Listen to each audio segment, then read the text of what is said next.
Hey, what's going on, everybody? Today's episode is all about how to prepare for your home study to be a foster parent. It is a response to Brittany's life. She says, hey, love the video. I'm currently taking the classes in my county.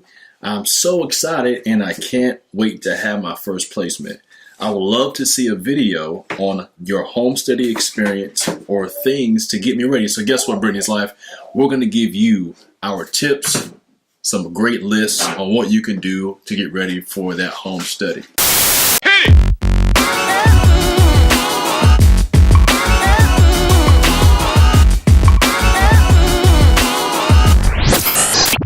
Since Brittany is already taking the classes, she's probably well aware by now of what is required for the home study, but I wanted to do a little brief intro of the things leading up to your initial piqued interest in becoming a foster parent, all the way up until you actually have your home study.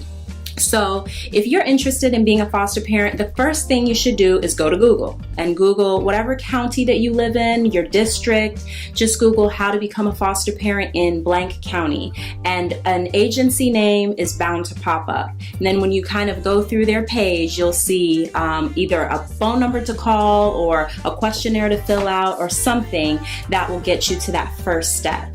And so in the process, there may even on the website be an orientation meeting that's listed with the time, the location, where you just show up, and it's a general orientation meeting. Anyone in the community is welcome to attend, and you'll get a brief overview of the child welfare process and foster care system and becoming a foster parent. Very brief, maybe like a 1-hour meeting. And then from that point, you usually can ask any questions that you have, and then you will be given an application to fill out, a foster care application. And it's so funny that I had actually stumbled upon in trying to prepare for this episode, our first ever, the archives, had to blow the dust off, our first ever foster home application. And, you know, it asks general information about your contact information. You state the reasons why you want to become a foster parent, and the sex and age of the children, the gender and age of the children that you're interested in.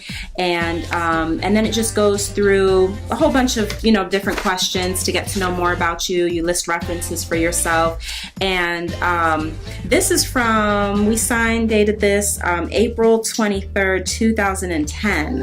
And so that is coming up on 7 years. Yeah. Wow. Awesome. Wow. That's really awesome. So that was our initial sort of step into the whole process. And then after you do your application, it's reviewed by the agency, and then from there they contact you, and then you'll also register to take the classes where you will go through the training classes. I think at the time when we took it, it was like 6 classes, six to eight, something like that, classes that we had to take. And they do an initial background screening on you, sort of giving you that level 1 clearance, and then you go to the content specific foster care training modules. In our particular case, the agency that we went with also required CPR certification and first aid certification. Not all agencies require that, but our particular one did. And then being in the state of Florida, we also have to do a water safety training component as well. I was chuckling because during our CPR and first aid classes, I dozed off a couple times. And I remember you said, I think that was for the recertification, not the first one. Oh, okay. But he'd been CPR certified before, and you were I think you worked late the night before, something like that. And I was just like poking him under the table, like, wake up. But so it's definitely a lot to it, but it's so worth it. It's so worth it. So yeah, I think that's pretty much it. So after you go through all of the classes, then the agency will start to really gauge your commitment to the process. And then, because some people who are in the class, they may be adopting kids. They may be going right into adoption. They may be going into foster care like you. They might be relative caregivers to a child and they're needing to get some training under their belt. You could also be in a foster care class with some of the child welfare professionals themselves. Some of the caseworkers sometimes go through those training classes as well. So it just depends. It could be, depending on your area, could be multiple different types of people in your class learning the same content. And so, yeah, I think that's good. So at that point, right towards like the end of your weeks or after you've graduated your classes, that's when they will schedule your initial visit to begin your home study process. And they will definitely let you know all the things that you need, but these are some of those items. So that list of things, paperwork, etc., that you're going to need includes the following: a physical form, which requires you to get a physical, but that's only to make sure that you don't have any communicable diseases and that you are in a sense of emotional stability and overall, like, just general good health. A health inspection result, and that would include where they come to test, kind of like your hot water, which is what they did here in Howard County. So a health inspector from the county. Right. So it's county specific. And then also is to make sure that you have a food thermometer in your fridge.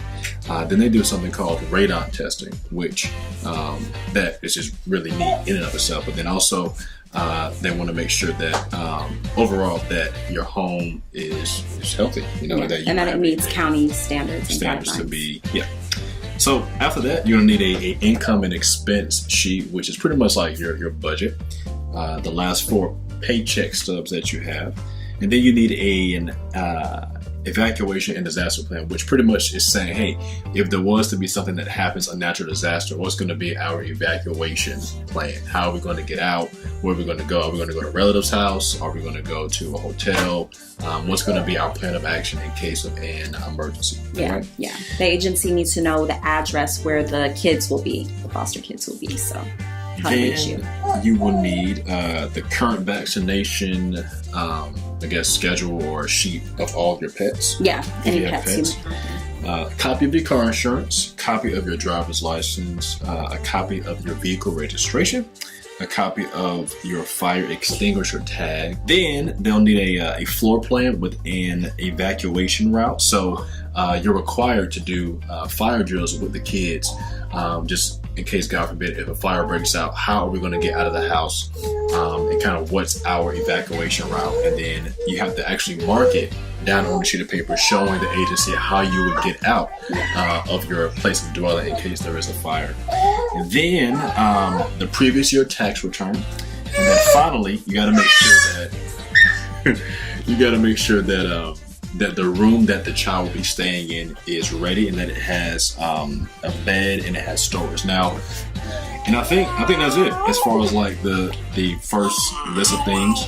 Now this list could be different depending on your agency and depending on where you are. So we just want to give you guys a couple of different things that you could be aware of that may get you started in the right direction. You got anything else, babe? Yeah, and we're gonna do another. So this more so is the paperwork side of things, but we're gonna do another video another video where we share what you discuss in your home study, what types of questions they ask you, and how best to prepare for that. And then I'm going to do a video just from a foster mom's perspective on some of the things that were important for me to have in preparation for my foster children. And I think that's it. So definitely thumbs up this video if you liked it, and if you want to see more videos like this, leave a comment below and let us know if you have any questions. Thank you so much for watching. Take care. Peace out, guys. Hey!